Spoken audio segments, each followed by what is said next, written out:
What's up, everybody? Ben Razamakijeski here for Odd Chopper and for Betting You, college sports betting podcast, of course, presented by a little Bet MGM. And you know what this means? It means it's college football time. We have waited. We have delayed the start of this as long as we can, but we can't stop it anymore. It is August. The calendar is here. We're going to start breaking down teams, conferences, best bets, and that's what we're here to do today. Sir, I know this is like your Christmas morning. You got to be pretty excited that it's finally here. Yeah, man. We just saw the calendar turn to August, saw some playoff hype videos for college football. Everything's coming together. We have week 0 coming up in 3 weeks now, like 3.5 weeks. Yep. Yeah, I'm excited for everything. We're in full preview season and we're going to be doing all the major conferences. So yeah, I'm pumped.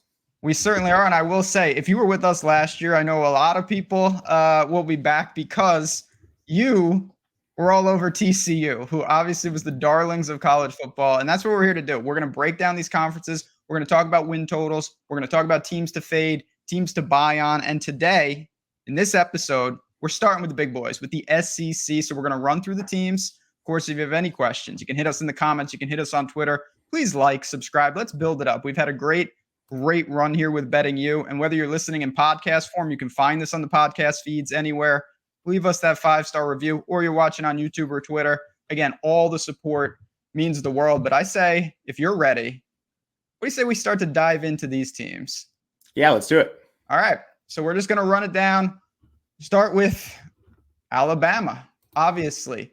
The big team, even though they're not the top of the world. We'll get to Georgia in a second. They're on the other side. But let's start with Alabama. People are already whispering like they're hungrier. This is a revenge year. We'll see. When you look at them, talking about a 10.5 win total, juice to the under, even money to win the West, 3-1 to win the SEC. Just talk to me about the Crimson Tide and what you think might be the actionable bets as we get started here.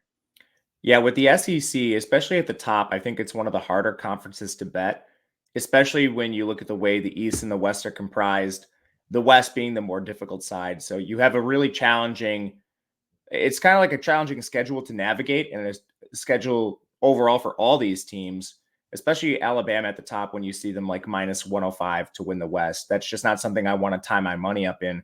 So even before we get to the team, it's kind of like, all right, where do we actually play this team?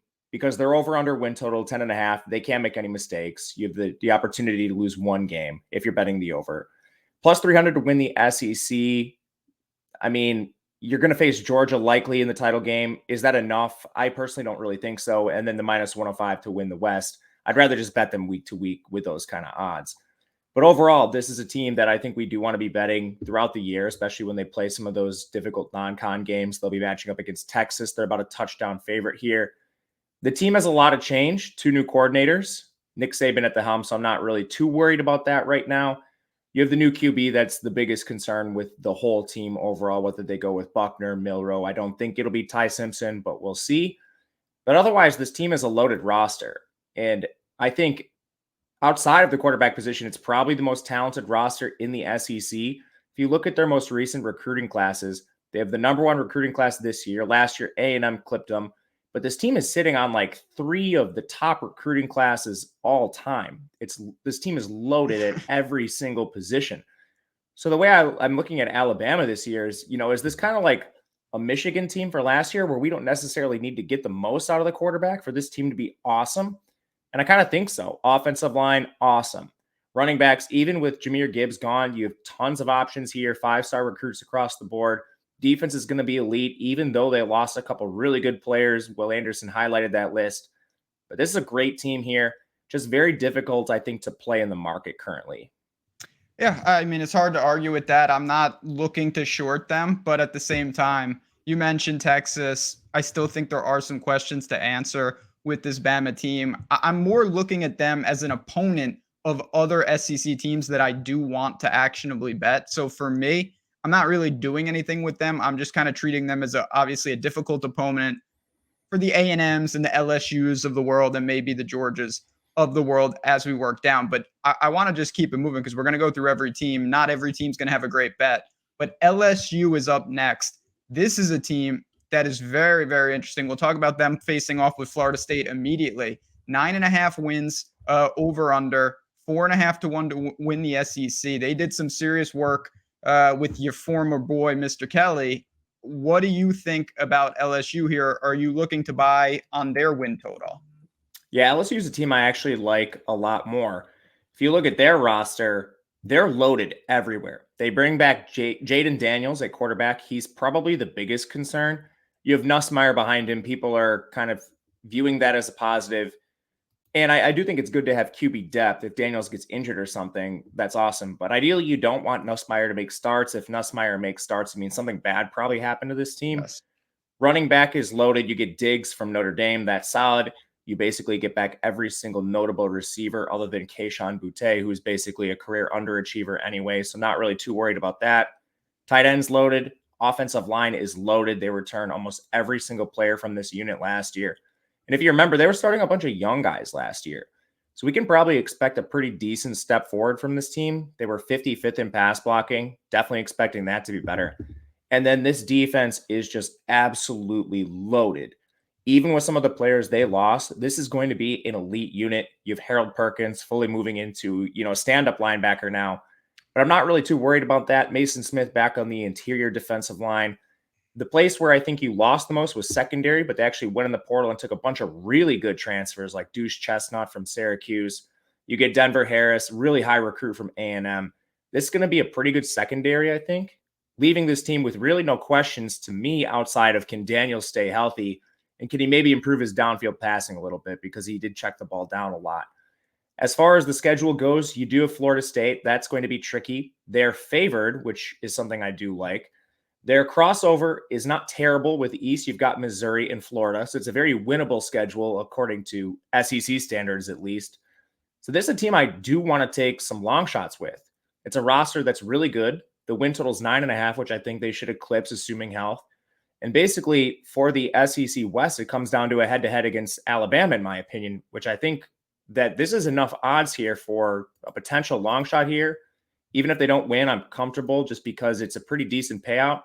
Plus 200 to win the West. I think that's completely fine. So LSU's a team I'll be betting. My favorite one here is the over at minus 115. That's 9.5 wins. Yeah, no doubt about that talent. I'm fascinated to see that first game against Florida State. You get that one, you're going to be in serious good shape to cash that. I will say Perkins, that guy's a dangerous man. Last year I saw some games with him. He's quite fast, but no, they got some dudes. I actually, though, and we're going to keep going, this is the team that to me is maybe the most, I'm not going to say this is the best bet, but this is the team with the biggest range of outcomes, maybe in the whole country to me. And I'm talking about Texas A&M, who last year did multiple things that disgraced all of college football, but they are back. And you mentioned there's no doubting the talent. Now, I don't know where they're at right now. I don't know what to expect. You're talking about a team that's 14 to 1 to win the SEC, a win total sitting at 8. I'm prone to buy on this team. And I want to know, do you believe in this team with all the talent, or do you still think they have ways to go? So I agree with you. There's a ton of talent. And I also agree that the range of outcomes is massive here, which from a win total perspective and, conference futures, things like that, I think it's really tricky to bet here. And, if they eclipse 8 wins, I think that probably means they beat one of like the really tough opponents on their schedule. They get Tennessee from the other side, which is going to be tricky. You of course have Bama and LSU. So, if you think they win the SEC or you think they win the West, I would rather just take them to win the Natty at 60 to 1. But ultimately, I think all this comes down to coaching. The team is awesome. You have talented players at every single position. I think the defense will be better. And I think at quarterback, Wegman's not exactly a sure thing just yet, but really high recruit. You'd like to think he's better. But all this comes down to Jimbo Fisher, Bobby Petrino, whatever they decide to do, play calling. They had the talent on the roster last year. They didn't even make a bowl game. So there's a long way to climb for this A&M team. You look at some of their metrics, they were 113th in pass blocking. They were 100th in total defense, 89th in offense. This is just total numbers. Generally, you don't see these kind of numbers and then the team suddenly jumps all the way into like the top 10 in each of these metrics. So there's a long way to go here. The talent is there, but I have a lot of questions. This is a team I think I'm going to be backing early in the season. And then depending on what happens with some of their wins or losses early on, we'll have a better idea. And then I think you can maybe play some futures as the season starts. This team, I don't think this is a particularly crazy hot take, but I strongly believe that they will be 5-0 with a home game against Alabama. They've got winnable games early. They do have to play Miami, but New Mexico, Louisiana Monroe, Auburn, and Arkansas. Arkansas is on a neutral field. I think they'll be 5-0 heading into Bama, coming into College Station. And then that's where it really picks up. If you can split them and Tennessee, you're home, but that's a big ask. I really think the defense will make strides this year. They can solidify the quarterback situation. I like this team. I know it could go really bad because the talent was there last year, but I really believe that A&M is going to make a huge jump this year and be really, really improved. I mean, how could you not be improved after what we saw last year? We're going to keep it moving. Ole Miss is up next, but I do want to stop and say, of course, with Betting You, we're trying to give you all the info and all the value in the betting markets. We also want to let you know where the absolute deals are if you're looking to get solidified before the season starts. And BetMGM is one of the many books out there, of course, that is established that has college football, just like DraftKings, where we're using the lines today.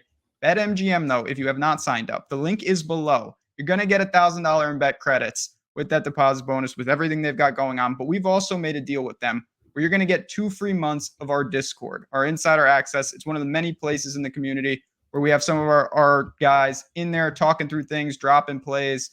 I'm in there, and it's just a really fun time. So if you are looking to get another book to shop the lines, because I know I can speak for Mr. Gajeski here, getting a half a point, getting an extra point makes all the difference in the world. You want to get the openers, you want to get closing line value, and if you have access to one book and one book only, it's extremely difficult to do that. So if you are looking to get some extra money, link is below. Again, sign up, get Discord for a couple months for free as an add-on.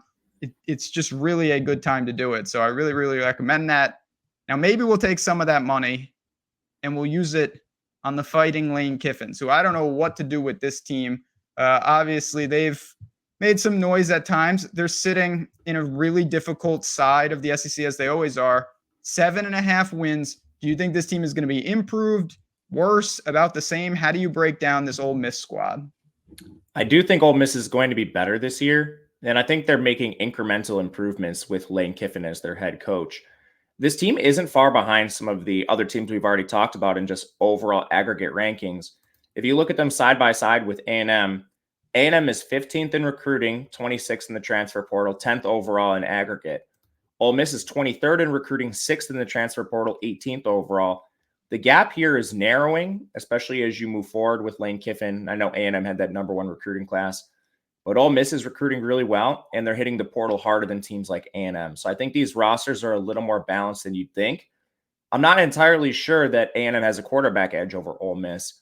Jackson Dart was quietly pretty good for this team. I think he does have some limitations, but you also bring in Spencer Sanders and Walker Howard to add a ton of depth to this quarterback room.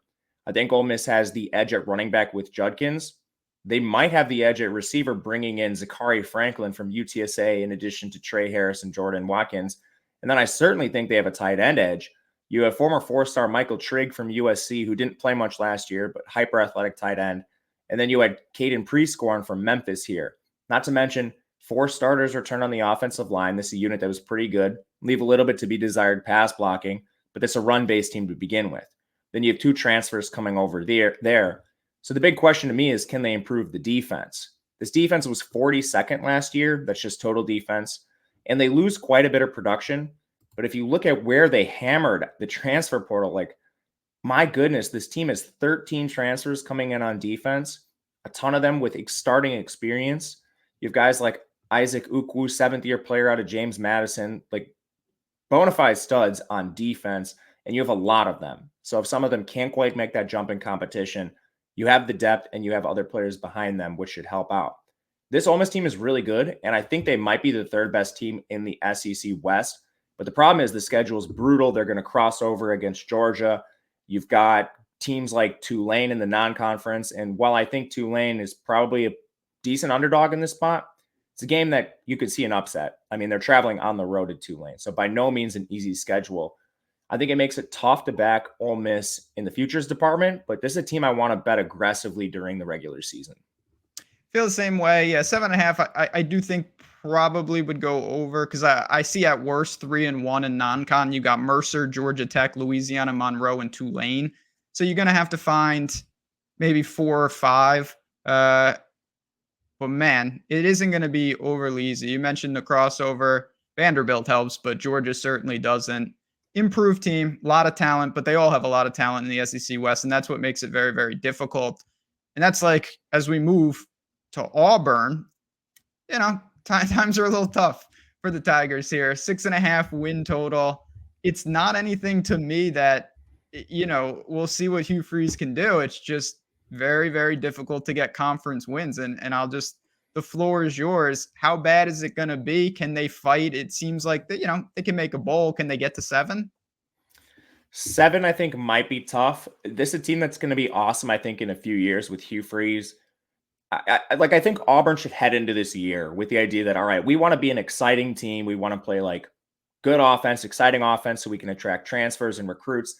And then we want to have a couple games against teams like Alabama. Like, we don't want to get blown out in those spots.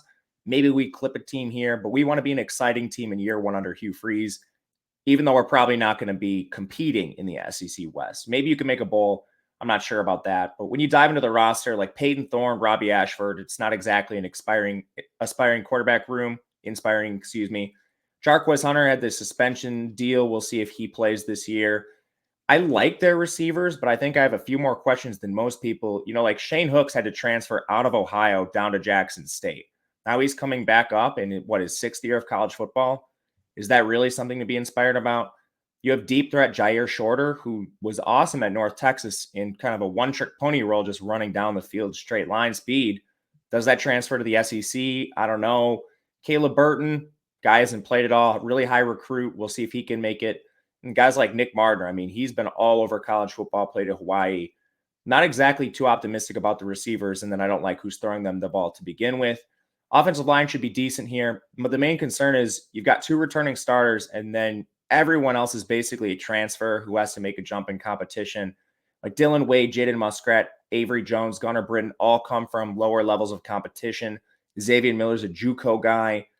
Ton of gelling that needs to happen here. But the last thing I'll say about Auburn is they're 18th in recruiting, 3rd in the portal, 19th over on the aggregate. That's 1 spot behind Ole Miss. If they continue at that level and you get all the guys coming in from future recruiting classes, Freeze's guys, this team's going to be really good. I just don't think it's in year 1. It's a tough spot because I look at 6.5. You're getting plus money on the under. You've got UMass, Cal, Samford, and New Mexico State. That feels like 4. And Vandy. Vandy for 5. So you got to find what? 2 more? Yeah, but who are they? Maybe they can run it back and get UMass added to the schedule again, because you got Texas A&M, Georgia, LSU, Mississippi State, and Arkansas. Yeah, you and need Alabama. to clip 2 of those, which I think the most likely are probably Mississippi State and Arkansas. We'll talk about them both in a second. But how much do you think Auburn's favored by in those games, if they're favored? I think they're probably close to pick'ems. They're on the road at Arkansas. It's late in the year. I would assume they would be dogs. My thing is how big of a favorite you think they are? I know we're kind of just projecting. We'll move on in a second, but how big of a favorite do you think they are at Vanderbilt? 9 to 12 points. Okay. Somewhere around that 10 mark. They better hope, because if they don't get the Vanderbilt game, it's over. Yeah. That's the issue with me is like, this is juice to the over 2. Yes. So if you do like actual true win projections, they're probably sitting at like 6.75. You're really close to 7 wins here. And I think they're probably maxed out at that. So it's close to efficient mathematically in my eyes. But if you have a strong take on Auburn really improving in year 1, I could see it. My lean would be the over, but I don't strongly believe in that. Yeah, it's not a team that I'm touching, but I will say we've talked about a couple of teams, and so far we've been pretty positive. We've talked. I like A&M. You like LSU. We both think Ole Miss could be improved. Bama's Bama. We just talked about Auburn. Now let's talk about Arkansas. Another team that could be in the basement here. 7 wins. It's juiced to the under. 45-1 to win the West. 100-1 to win the SEC. None of that is going to be happening. But what do you see with Arkansas, who recently has really made some strides and been relevant, but this looks like maybe a rebuilding year. Yeah, I think it will be. You've got two new coordinators, not really inspired by, like Dan Enos. Travis Williams, I think, is pretty good, but really you're just relying on KJ Jefferson and Raheem Sanders because there's a ton of new faces everywhere else. Receiver has a bunch of new guys. They've recruited that position well, so you're kind of relying on youth, but kind of went to like the JUCO ranks and the FCS ranks for other transfers coming in. We'll see how that is. Best transfer they got in the receiving game is probably tight end Varquise Gums. He's still coming from the G5 level. You have 3 offensive line starters gone. That was the best unit on this offense last year. The defense was brutal. I will say they did have a million injuries there. And I think their secondary will be better. They kind of ran off their bad players and replaced them with solid transfers. The only really departure that I'm kind of concerned about is Jalen Catalon. He was injured all last year anyway. And this team has a pretty difficult schedule. I think their non-con's fine. You should get 4 wins there. But then you're going to have Florida and Missouri from the SEC East. I'm not sure this Arkansas team is a ton better than them on paper. And then you have the usual suspects in the West. So I think you're looking at a decent amount of coin flip games, especially with the crossover here. I'm debating betting under here. Don't love the juice at 145, but I wouldn't be surprised if this team loses every game in the SEC West. They're in 2 coin flips against SEC East teams. You're kind of falling back on your 4 wins in non-con to even look at this towards the over, but I flat out just do not see 8 wins. So it's under or pass for me. I agree. You obviously, not that you're drawing and want push equity, but it lands on 7 a lot. No harm, no foul. It's not 7.5 here. That would totally be a different story. I would lean under. It is probably 4 in non-con. I will say BYU was one of them. That's not an automatic gimme. The other 3 are straight gimmies. So you better hope for their sake that they do get through BYU, because I don't know. I don't really see it with LSU, A&M, and they're just not the type of roster to me. Maybe this is like a hot take to me. A team like Auburn, they could jump up and knock somebody off.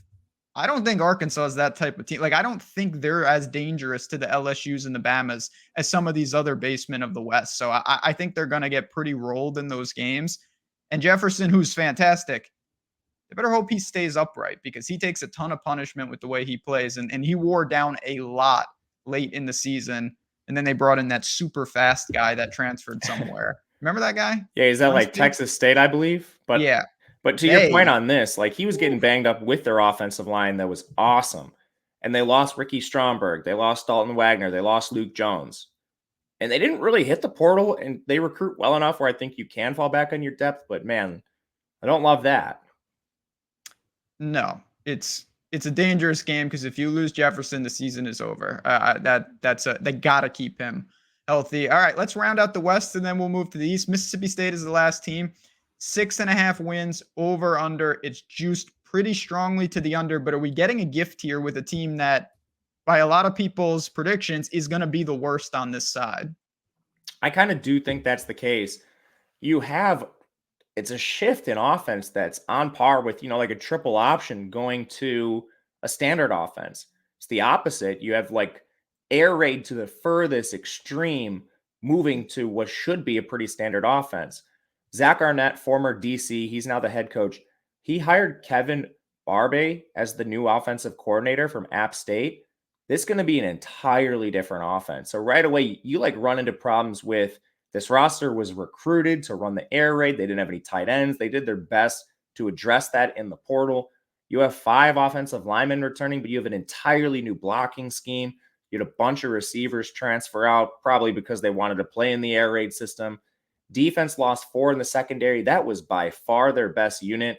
When you break it down and look at what Mississippi State had as far as their defense, they were 122nd in pass rush, 76th in run defense, and 16th in coverage. It was a unit that was severely lopsided in favor of their coverage unit. So losing 4 contributors there is going to be massive for this team. They didn't portal very hard. If you look at their recruiting and portal rankings, 27th in recruiting, 36th in the transfer portal. That puts them at 34th overall, very clearly behind teams like Ole Miss and Auburn. And then on defense, they did portal secondary players, but I'm just not sure it's going to be enough here. With so many changes, this is a team I'm going to be looking to fade. As far as the schedule goes, I didn't actually bet this yet. I'm considering the under.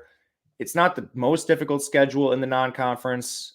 Southeastern Eastern Louisiana, Arizona, Western Michigan, and Southern Miss. You'd like to think those are 4 wins. I mean, can you clip off 3 other opponents? Kentucky from the East, South Carolina from the East, a couple coin flip games. I'm leaning under, but it's juiced heavily, and I haven't taken it yet. We're in line. I'd rather short Arkansas, just because it's a little less juice. You get a tick up with 7.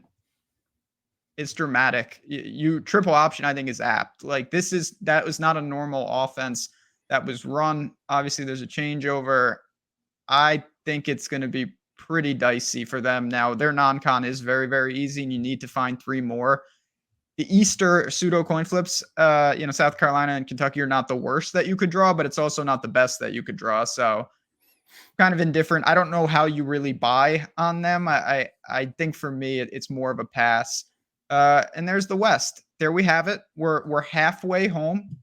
Let's just keep it moving, though. I will say very quickly again. I already mentioned, BetMGM and the Discord, but I also just want to just say, if you're not subscribed here at OddsShopper, there's going to be a ton of college football content betting you every week. Short form videos where we're just running through our favorite bets, parlay videos, futures, whatever you want, we will provide at this channel. So we want the support. We appreciate the support.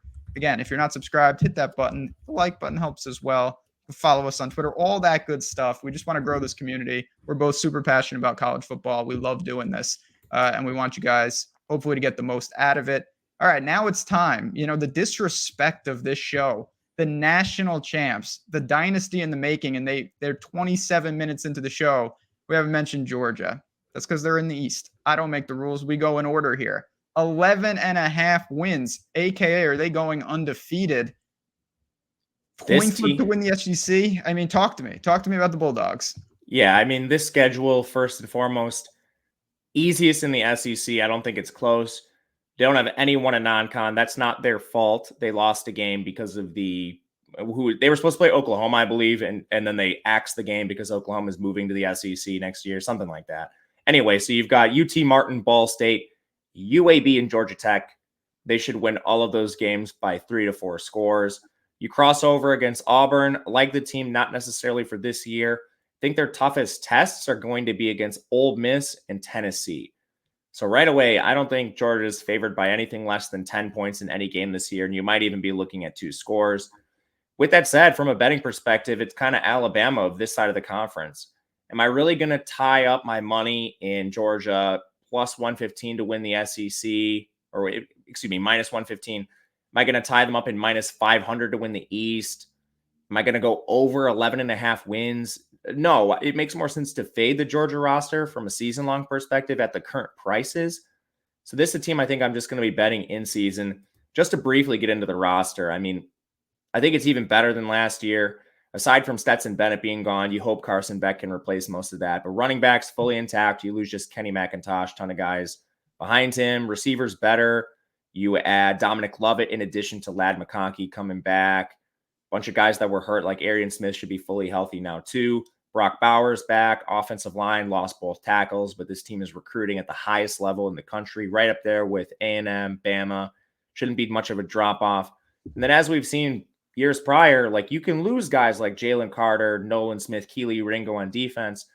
And Georgia's probably more equipped than any other team in the country to replace them, not only because they have the elite recruits, but they beat their opponents so bad in this SEC East schedule that backups actually get a good amount of snaps. So you're looking across the board, like guys that were pure backups last year, they've got 250 snaps under their belt. They've got 300 snaps. These are players that have actually seen snaps on the field, which you can't say about a lot of the other teams, even the teams that do have high recruits. So love Georgia, just priced out of playing them. Do you think the only question I wanted to ask you, because I agree, I think they're going to go undefeated, but I'm not running to the window to do that. Is there anything in the QB situation you mentioned back? Is it his, or do you think there are other guys that could push? Yeah, so according to reports, he's ahead right now. I mean, they have just a wealth of resources here. Brock Vandegrift, that guy, I mean, former 4-star recruit. Gunnar Stockton, former 4-star recruit. They're loaded here. You're just wondering who wins the job. And according to spring camp reports, we'll see as summer camp gets underway. Beck is allegedly ahead. Well, if they get challenged, I think we both agree, because it's the actual obvious answer, that it will be from Tennessee, who, again, has shown they're taking real strides. They'll get them in Knoxville as well. But I don't know about Tennessee, to be honest. I'm interested to hear your thoughts about this team. 14-1 to win the SEC, 9.5 wins, but it's pretty heavily juiced to the under. You're talking about minus 180 to the under. It's a tough schedule. What do you make of this team and where they're at right now? Yeah, excuse me. I really want to highlight the schedule here because it's significantly more challenging than what Georgia has to play. You cross over against A&M, that one's at home. You cross over against Bama, that one's away. And then you have the head-to-head against Georgia, of course. This situation isn't likely, but there's a chance here. Say they lose to A&M and Bama, but they upset Georgia. And then, they've got the head-to-head, but they still have a worse record. They're still not going to the SEC championship. So there are scenarios here where they actually beat Georgia, but they don't make the SEC title game because of overall record, even with a head-to-head win. So that right away I don't love, and it's why I do not like Tennessee in any of the SEC futures market. Win total I also think is a little difficult to bet here with so much change. You've got the new OC. I don't think that matters. They promoted from within. Heupel's going to have a large say there. New QB is the biggest concern. You're seeing Joe Milton sort of get like that Will Levis NFL hype, that Anthony Richardson hype of a player who's largely unproven, but they've got the big arm. He's never lived up to that. He's been in college since 2018, and he basically, anytime he's been on the field, it's been dicey at best. Running back solid here, but another problem with Milton in the offense is you lose two receivers that are day two picks here in Cedric Tillman and Jalen Hyatt. I like Brew McCoy. Squirrel White played really well in a limited sample, but that's an issue here. Offensive line's a big concern in my opinion. This unit was 92nd in pass blocking. That was with Darnell Wright, who's now gone. Defense had a bunch of injuries last year. Think they'll be a little better here. They do lose 5 starters, but man, there's a lot of room for error with this offense, not just at quarterback. I think offensive line and receiver could be questions as well for Tennessee. This is a team I'm probably going to fade a lot in the regular season, but I think their win total is appropriately priced. Yeah, I'm looking to short them. I mean, it's when I just look at this, you already mentioned you've got A&M and Bama, you've got Georgia, and then you got 3 road games in the East: Florida, Kentucky, and Missouri. I'm not saying they should lose all them, but those are not gimmies. Those are tough, competitive games. If you get tripped up by one of them, now you have extreme pressure. And I worry about that with this team. Those teams are no joke, and they're going to be competitive, even though Florida's down a little bit. So I think Tennessee's looking at a solid year, but I think they land on 9 a ton. I'm just not sure I'm willing to lay minus 180. I'd rather short them in some of these games as a slight favorite and think that they get tripped up. And again, Florida is the next team up, but there's a dramatic drop off here from the big two, I guess you could call them, because Florida's win total is in the basement. I can't remember the last time we've seen it so low, but I also get it as I click around here. 5.5 at minus 130 to the over. We know Richardson isn't there. What's left for the Gators? Yeah, this is a really interesting team to talk about this year. I actually like them long term. They kind of fumbled the bag on this recruiting class. There were rumors that their NIL collectives weren't willing to pay up for the elite recruits. We saw them lose a premier quarterback recruit, which was huge for them. But then they kind of got it together. If you look at their recruiting class this year, it's still decent. They're 13th in the country. They were 18th in transfer portal, putting them at 12th overall. That's ahead of Auburn. That's ahead of Ole Miss. This team is on track to be good in the future. And if you look at like 2024 recruiting, I know we're not talking about that here. This team is set up for pretty good future prospects. But going back to this year, they're kind of Auburn of the East, where you have significant holes in the roster. After losing the quarterback battle, I mean, you're looking at Graham Mertz starting. That's a significant concern. Your receiving room is pretty bad. You lose most of your contributors other than Ricky Pearsall, which is awesome. You might be looking at a Kentucky situation from last year where, they don't have a lot of proven production returning at receiver, but they did add 3 4-stars. So again, going back to the recruiting, they're doing a great job there. But ultimately, I think this team is built on the ground. You've got Montrell Johnson and Trevor Etienne back. Your offensive line lost a ton. You only returned 2 starters, but they hammered the portal, brought in 4 guys there. Defense, I think, will be fine, and this is probably going to be the strength of this Florida team. Overall, I kind of think the gap between Tennessee, Florida, and Kentucky is closer than people think. And I think Florida's live to upset a couple teams, especially down the road and especially in games where they get scores from ahead. I don't think Graham Mertz can play from behind, which is why I don't exactly love betting this team from a win total perspective, but I do like them situationally. I already bet them in week 1 against Utah. We'll talk about that game, I'm sure, when it gets closer. But at +8 against Utah, who might not have their quarterback in Cam Rising, this is a Florida team, I think, that can play from ahead and take advantage of weak defensive lines like what Utah projects to have. That's really the key. So for almost every SEC team, we've said the same thing. 4 non-con wins, 3 if in a bad situation. That is not Florida because they have Florida State and they have Utah. Those are serious games. If they go 2-2, because they have Charlotte and somebody who, McNeese State, of course. So we can give them 2. They got to get 3, though. They got to beat Utah, in my opinion, or it's going to be pretty rough. Dangerous team. If I made a wager here, and I'm not going to, it would be over. I think they'll claw to 6. But I don't know. I'm not overly sold on their coach. I still think they'll get it done more often than not. They got some home games in there. Not a team that I'm actively looking to. And now, I'm not going to say this is the team I wanted to talk about the most, but of non-top end teams, I have heard more buzz about South Carolina than maybe any other team in the country. A lot of people are on this bandwagon. I like some of the stuff they're doing, but I also think this might be a little much. They're sitting at flat 6. Are you buying on the Gamecocks, or do you think that maybe the hype is getting out of control? I'm selling on the Gamecocks. Okay. We talked about LSU. That's probably my favorite bet from the West. This is, I think, my favorite bet from the East. Under 6 wins at +110. There's a ton of concerns here. You have Dowell Loggins as your offensive coordinator. He's newly hired. He has a long history of being a doofus. He did coach in the NFL, but I mean, this guy, he's torpedoed more offenses than he's helped. Rattler returns. That's positive. You lose 3 of your top 4 rushers. That means you have to rely on Juju McDowell. The guy is extremely small, sub 190 pounds. And then you have Newberry College transfer Mario Anderson forming your 1-2 punch. That's not ideal. Receiver, you do return a stud in Antwan Wells. I love that. But then you lose your next 4 pass catchers, and that includes 2 tight ends in Jaheim Bell and Austin Stogner. Now, they do have a major 5-star stud freshman in Nichols Harbor coming in, but can he play right away? Your offensive line lost 3 starters. You portaled in a few, and injuries did help you get some snaps for depth. But this is still a unit that ranked 44th in pass blocking, and now you're losing 3 full-time starters.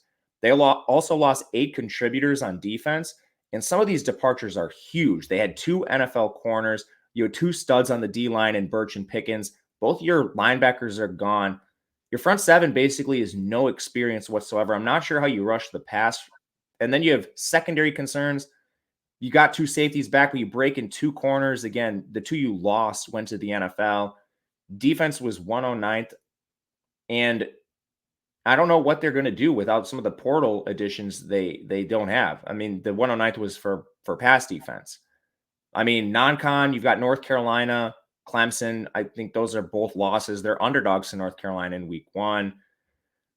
Kind of a tough schedule here. You got Mississippi State. That's okay. A&M, I think, is a loss. You got to rely on that Vandy win to get there. I mean, I don't see how they get 6. I'm going under South Carolina at the plus money. Yeah, I mean, you just mentioned the non-con, and I'm kind of with you. I feel like we are on the island, though. A lot of people think that, and I get it, there's a big gap. Like, this isn't a hot take that South Carolina could be the 3rd best team in the East. The East is wide open. They also could just not be, though. Like, yeah, Vanderbilt's Vanderbilt, but Florida and Kentucky and Missouri and all those type of teams, I think, are going to be seriously, seriously challenging. And we see it in the win totals. How many teams have we talked about already that are at 5.5, 6, or 6.5? And they're right in that mix. Not all of them can land on. Some of these teams are going 4 and 8, 5 and 7. There's no doubt about it. I think South Carolina could do that. You mentioned plus money here as well. I think I'm on board with that, and that's always because I'm a Kentucky backer, as we always know, and they're next up. Win total of 7. Yes, Levis is in there, but a lot of what Kentucky has done has been building a foundation for the program. It's not like they just had a super class and now it's over. I think Kentucky's still going to be pretty damn competitive. Do you see that? And do you think they can get to 8?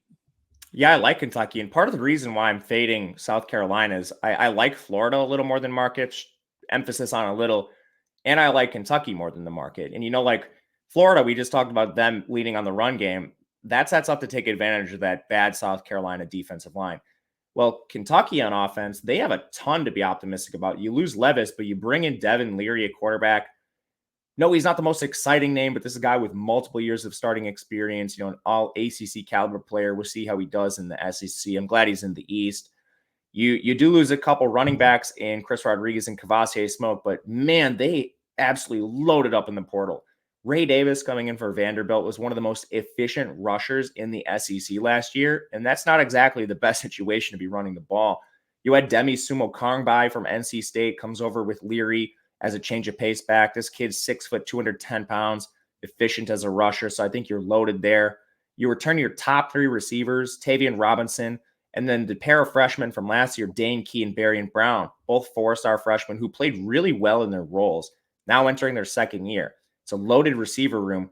And we didn't even mention this. They bring back Liam Cohn at offensive coordinator. He was the architect of that first Will Levis offense in 2021 that kind of put Levis onto the NFL radar. He's back now working with Leary and these receivers. Your offensive line loses a little bit here. You lost Tayshawn Manning, but overall, this offensive line should be loaded. 4 starters are back. They added 5 transfers. So you got 4 good returners, and then you need to fill one position. Well, they kind of hit it with just a multitude of guys. You hope one of them can pan out. And then on defense, this team actually had a pretty decent defense last year. If you look at the overall rankings, this team came in 35th. They're losing a little bit of production, some in their secondary, some on the edge. But you actually have some players that were injured last year and some players that should be moving into full-time roles here, like Octavius Oxendine on the edge should take over for players like Jordan Wright. J.J. Weaver's an excellent pass rusher here. You portaled your way to some pretty decent players in the secondary, like J.Q. Hardaway comes in from Cincinnati. That should help fill the void of guys like Keidron Smith that are gone. So I'm optimistic on Kentucky. I think they're better than teams like South Carolina here. And this is a team I want to bet as well. I like the over. They have an easy non-con. You have one tough game in Louisville. I think at worst that puts you at 3-1. You always have Vandy on the schedule to get you to 4. I think that's probably 5, though. Your crossover is Mississippi State, so you've got the worst SEC West team. And then Bama, that should be 1-1. I think there's a lot of paths to 8 wins for this Kentucky team. I see it. My biggest concern with them is that defense. I hope they hold it together because they did lose some key guys, and you're going to need that. But really, it comes down to, you mentioned, you broke down the schedule. You've got Florida at home, Missouri at home, Tennessee at home, and South Carolina away. Even if you get 2 of those, that might be enough. Like, you got to just get a couple. You don't have to sweep the East or anything like that. Just hold it down, do the best you can, and then pick, no mistakes in the Akron Ball states of the world. I think they can get there. Again, a lot of push equity on this. It could land at 7-5 a lot. There's no doubt about it. But I'm fine with that. Missouri we only got 2 teams to go, and then we'll sum up. Don't worry. Again, we're going to give you our best bets on the way out. Just summon it, and then we'll have a ton. This is just one conference. It's all going to be in. Don't worry. We're going to be pushing out previews fast and furious as the season draws near. Missouri, 6.5 wins, slightly juiced to the under. Another team. This is the team to me that maybe should be getting a little more hype. I like their coach. I like what they're doing. I'm just not sure it's this year that they make major strides. Do you think it's this year for Missouri? I kind of like this team. They're sort of towards the back of this group in how they are recruiting and transfers. 34th in recruiting, 42nd in transfers, 32nd overall, which is a bit surprising. But they're not going to compete long term with some of the other, even SEC East teams. And I'm kind of happy that their coach gave up play calling duties. I think I like Drink a little bit more than other people, but man, he was torpedoing the offense. So now you bring in Kirby Moore, former Fresno State OC. He'll be calling plays this year. Still a ton of concerns at quarterback. You got a battle here. Brady Cook was decent last year. You bring in Jake Garcia. We'll see who wins that job. Running room isn't ideal. Cody Schrader, Nathaniel Pete, these aren't the most dynamic running backs. They lost Dominic Lovett, their best receiver by far. Fortunately, Luther Burden's back. He was a 5-star. Actually didn't really live up to expectations last year. Saw a ton of opportunity, but he was a guy that did a little with a lot. Or excuse me, that was right. Never mind. Yeah, that sounds right. Anyway, underachieved as a freshman. I mean, he's a freshman, so I'm not going to read too much into that. Theo Weiss comes in, which is a positive, but another career underachiever here. Offensive line does return most of their unit. They lose one guy here. So I think this is a team kind of like Florida that's going to probably rely on their offensive line and try to be ground and pound. We'll see how that works. I think it'll be just fine against teams like South Carolina, but when you play better defenses, can this team play from behind? That was the concern last year. Defense is pretty good, like the defense overall. So I think this team is kind of like Florida. We're going to run the ball. We're going to try to play good defense, slow it down, be volatile, just like they were last year. And that nearly got them a Georgia win. So volatile team. I don't think I want to bet them in the wins market. Schedule's not ideal for them. You've got Kansas State and Memphis in the non-con. I think they're probably looking at 3-1 there. Vandy gets them to 4. Crossover against Arkansas and LSU. But even with that, you still need 3 more wins to eclipse the 6.5 win total. I think it's appropriately juiced. I have to agree. I'd love to make the case because I like this team. There are scenarios where they're 5-0 and they don't get there. Like they legitimately could be 5-0. You rip through non-con. Not that it's a gimme, but you can beat Kansas State at home. You can beat Memphis at a neutral site, and then you get Vanderbilt, and then it's LSU, Kentucky, South Carolina, Georgia, Tennessee, Florida, and Arkansas. You could go 1-6 there and not make it. Like that is very possible for this team. They're going to fight. They're going to battle. And I think they'll clip a team here or there. I'm just not sure they're going to be 5-0 either. So I worry a little about where they are. I'd rather situationally bet this team after we see. I probably am going to bet them in week 3 against Kansas State. I like this squad. I'm just not sure I want to tie up money on an over 6.5, but we've made it to the part of the show that everybody is waiting for, my favorite time, and that's talking about my favorite bet. I don't care that it's juicy. Bet it last year. You'll get your money quickly. Vanderbilt Commodores over 3.5 at -170. I like this quite a bit. Vanderbilt will be improved. They will get it done. They will get to 4. Do you agree? Are you going to join me on the Vandy death train? I think they're getting a 4. I don't like the juice, and Yeah. it seems like a lot of people like them to get 4 wins. The roster is pretty good. You actually have 2 quarterbacks that have some experience. AJ Swan, Kevin Seals, that's good. You lose Ray Davis at running back, but you've got 2 guys in Pat Smith and Chase Gillespie who've played a fair amount. Also, pretty good recruit for them, and Cedric Alexander at running back. He might actually start for them. Your top 3 receivers are back. You have production back at tight end. Your offensive line just lost 1 starter, so you've got 4 full-time starters back. You return a ton of production on defense. I think my biggest question there is, all right, this unit ranked 126, so even with a lot of guys back, what's their true ceiling? But, I think you could hope they get to a top 100 level with so much experience back. But this all comes down to schedule for me. This team might go 4-0 in non-con. You have Hawaii, that's a gimme. Alabama A&M, gimme. Wake Forest, I think, is going to be closer than people think. This Wake Forest team is down. We'll talk about them more on the ACC pod. Then you've got UNLV. You should be favored in 3 of these games. And I think Wake Forest is probably close to a pick 'em here. And I'm probably going to bet Vandy in that game. Even if they don't get Wake Forest, you just need to clip one SEC East team. They generally do that every year. Who it's going to be, I'm not sure. They clipped 2 of them last year.